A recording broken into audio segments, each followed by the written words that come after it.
Okay, so this is Steamed by Jaco Klaassen, student number 120118. Um,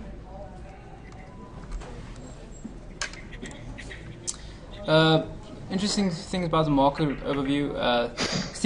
Steam will be aimed at the mobile market and will be available on almost any mobile platform, phone, tablet, and phablet. The mobile market is growing exponentially and is predicted to overtake the console market in revenue this year, 2015.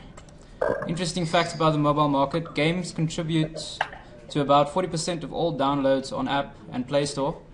Games account for approximately 75% of spending on App Store and 85% on Play Store. Projections show that mobile games will account for 27% of overall global gaming revenues by 2017. Apple generated almost identical game revenues as Nintendo in 2013. That was about, I think, $2.3 billion. My target audience is shoot 'em up fans, 85% male between the ages of 20 and 35. Gamers who grew up playing early arcade games. Although this type of game will most certainly be found appealing by younger audiences from age 7 and up. Game overview. It's Metal Slug meets Leviathan in this fixed shooter game with a steampunk theme in an alternate World War II era. What is Steamed? It's a modern take on the retro shoot 'em up arcade style of gaming that is most probably going to knock your socks off. Genre is it's a war historic arcade shoot 'em up. So what's new? Steamed brings new perspective to a classic playstyle as well as a new interesting theme. Players get to control their very own custom warships in this war-ravaged steampunk universe. Unique selling points. The game brings a new perspective and playstyle to a classic game genre. A unique Euro vehicle that was traditionally portrayed as a villain. Steampunk in an arcade style of game. My monetization strategy is Steam will have an in-app purchasable items available for sale. For example, weapon upgrades, visual upgrades, and new backgrounds, etc. Players who do not wish to pay may obtain tokens in items and items by watching advertisements, like found in the Clash of Clans games as well as the Heyday game, where players can watch a small video presentation of another game or maybe another product or something.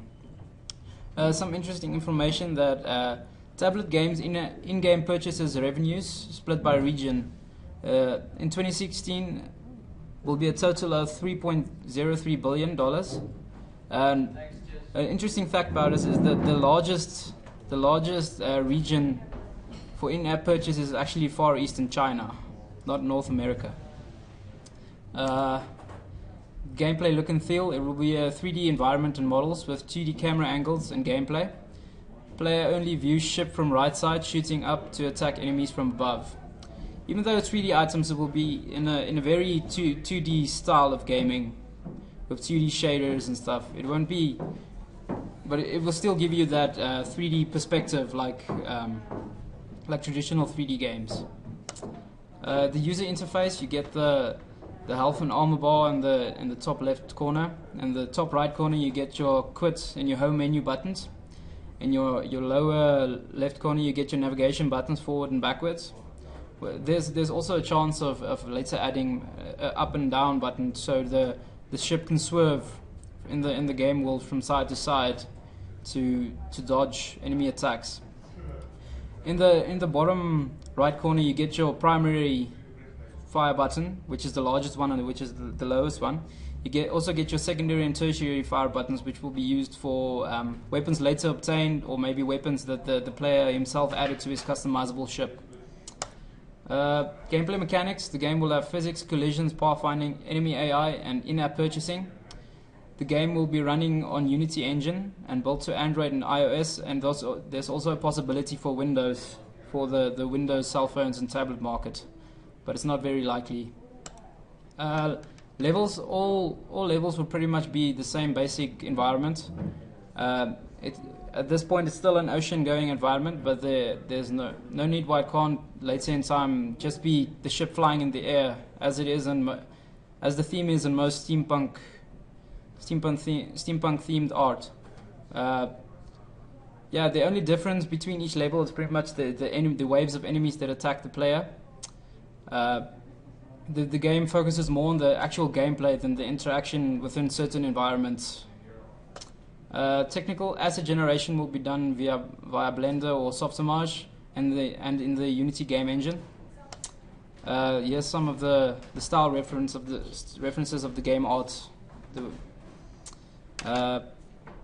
Most of it will be like large ships and World War I, World War II steampunk planes and airships will be found throughout most of the game. Yeah, some examples of the planes designs. Even though they're futuristic, they still have a strong World War II theme to them. And as well, here's a aerial aircraft carrier. Here's some more pictures of the ships.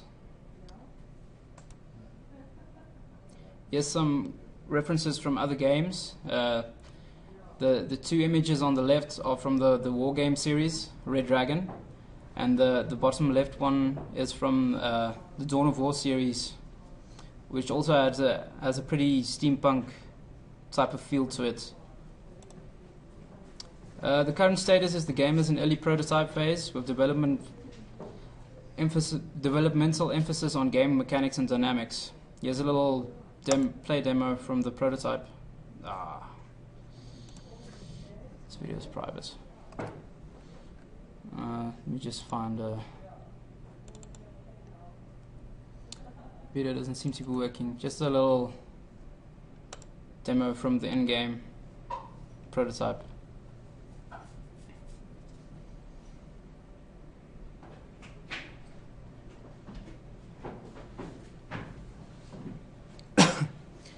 What the player basically does is he only attacks upwards because he can move from forward and backward in order to dodge the enemies.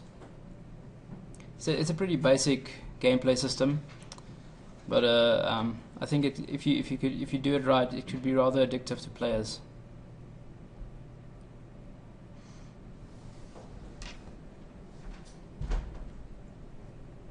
All the assets within the prototype are just placeholders. Most of them won't be in the final game.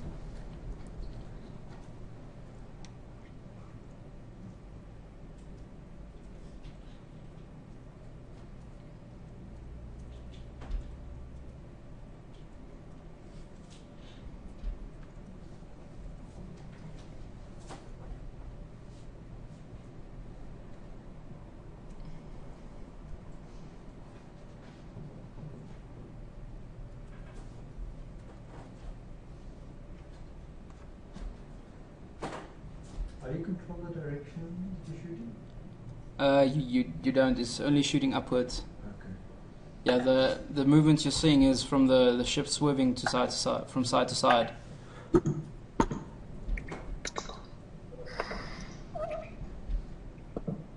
Jacob, may I ask you something? Yes.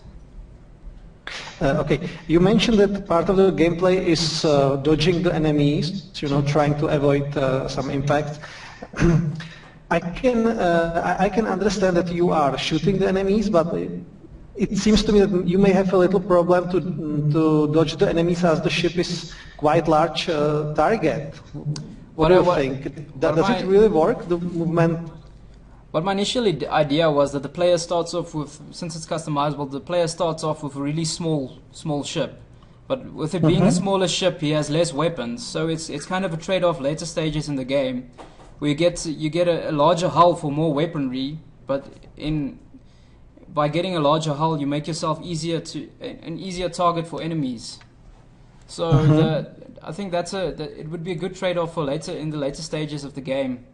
It's for it to get harder for the player to dodge enemies when he has more weapons and he's got a stronger hull.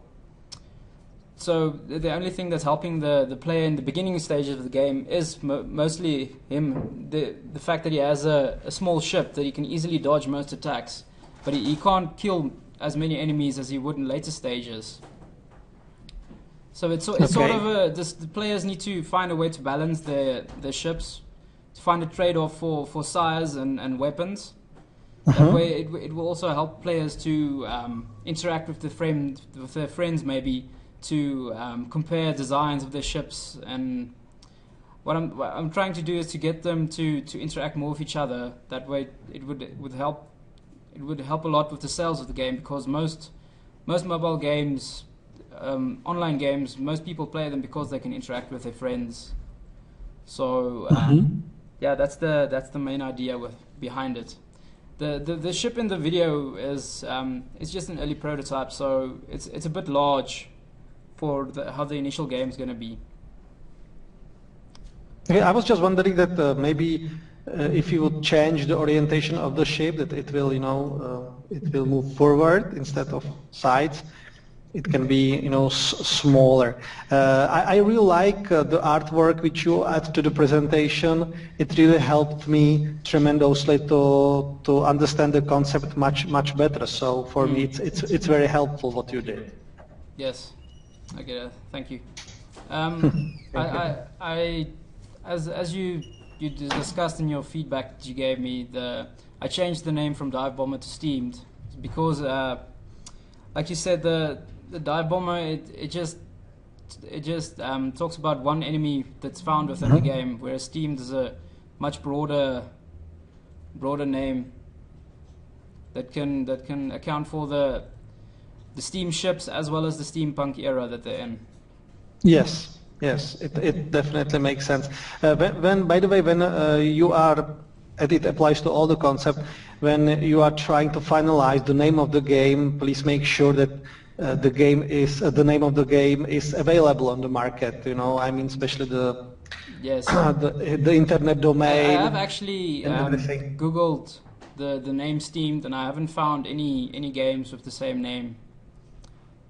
Most of them are the only things that I could find that have the name Steamed are websites, but no actual games.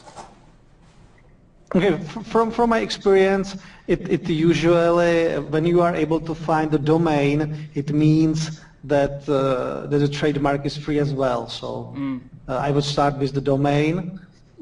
Steam.com will definitely be not possible, but maybe you will find something similar. So that's maybe something what you want to do, because you will need some domain, and it will, pretty much predict the name of your game as well. So. Okay.